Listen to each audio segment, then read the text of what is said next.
तो भाई आज हम लोग सीखते हैं 11 से विभाजित होने का नियम। 11 से विभाजित होने का नियम क्या है समझिए भाई।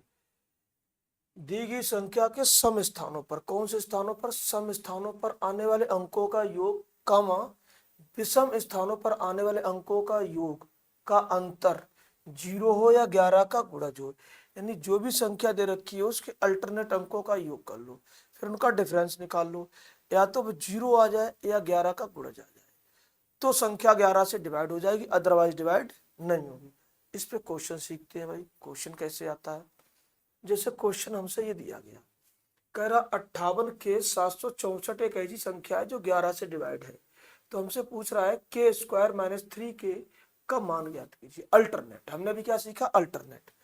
तो भाई 5k और 5 और 6 कितना? 11, तो 11 प्लस के हो गया है ना भाई। फिर 8 7 15, 15 4 19 हो गया। और इनका डिफरेंस 0 लाना है या 11 का गुणज लाना है? 11 का गुणज लाना है ना भाई।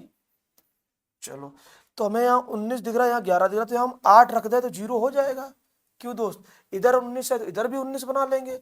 19 बनाने के लिए 8 रख देंगे तो के का मान निकल आया। तो हमसे मान जो पूछा जा रहा है, हमसे पूछा जा रहा है वो क्या पूछा जा रहा है?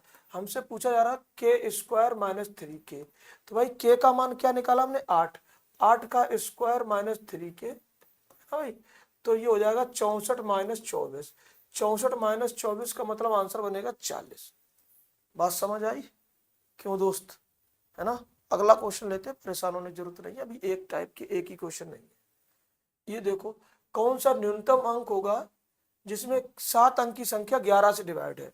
तो 8 3 कितना हुआ? 11, 11 5, 11 5 16, 16 6 कितना हो गया भाई? 22 हो गया, 22। अच्छा, 6 और 2 8, और 8 6 2 8, 8 प्लस के, 8 प्लस के, इन दोनों का डिफरेंस 0 करना है या 11 का गुणज करना है? तो भाई 0 तो बन नहीं रहा है, 11 का गुणज बन जाएगा। क्या बन जाएगा? 11 का गुणज।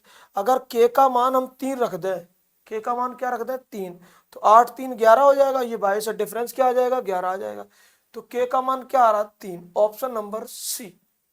इस टाइप के क्वेश्चन रेलवे ने पूछे हैं, दिल्ली पुलिस में भी आते हैं, एसएससी भी आते हैं, हर एग्जाम में विभाज्यता से क्वेश्चन जरूर आता है। चलो भाई, एक और समझते हैं 11 से। तो फिर उसके बाद में क्या है? के 2 के फिर 8 कितना हो गया भाई? 10, 10 प्लस के, और इधर कितना? 5 5 10 3 13। अब ये 13, अब इसको या तो 0 बनाना है या क्या बनाना है? 11 का गुणज बनाना है। क्या बनाना? 11 का गुणज। तो भाई मेरे 0 तो देखो बन नहीं पाएगा, क्योंकि 10 में क्या जोड़े के इनके बीच का डिफरेंस 0 आ जाए। तो यहाँ 3 जोड़ दें तो यहाँ 13 बन जाएगा, 13 अब 0 आ जाएगा, है ना। तो के का मान कितना मिल गया? 3। मान हमसे इसका पूछा गया, किसका पूछा? 8 के स्क्वायर, के मतलब 3 का स्क्वायर कितना बनेगा? 9, माइनस 5 के मतलब 3। तो 8 ने 72 में से 15 घटा दो तो बनेगा ये कितना आएगा? 12, मतलब 12 में से 5 जाएगा तो आएगा 7, और 6 में से 1 जाएगा तो आएगा 5, ये आएगा 57। Option number D, option number D. इस टाइप के क्वेश्चन आते हैं। और एक क्वेश्चन सीखते हैं भाई। चलो, जैसे m का सबसे छोटा मान क्या होगा? तो 1 8 9, 9 3 कितना हुआ भाई? 12 हो गया। और m प्लस 1, 1 प्लस m।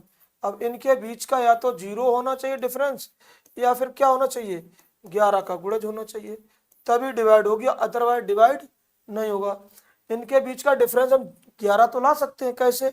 इन दोनों के बीच का डिफरेंस कितना? 11 चल रहा है, इनका डिफरेंस पहले से ही कितना है? 11। तो m का मिनिमम मान क्या रख दो? 0, बस ये आंसर आ जाएगा। और m का सबसे छोटा मान ही हमसे पूछा भी गया था, है ना भाई। चलो, एक क्वेश्चन और ट्राई कर लेते हैं। जैसे p का वह मान ज्ञात कीजिए जिसके लिए संख्या 11 से डिवाइड है। तो 5 और 9 कितना हो गया भाई? 5 और 9 14, 14 4 कितना होगा भाई? 18। 5, ठीक, ये 18 हो गया।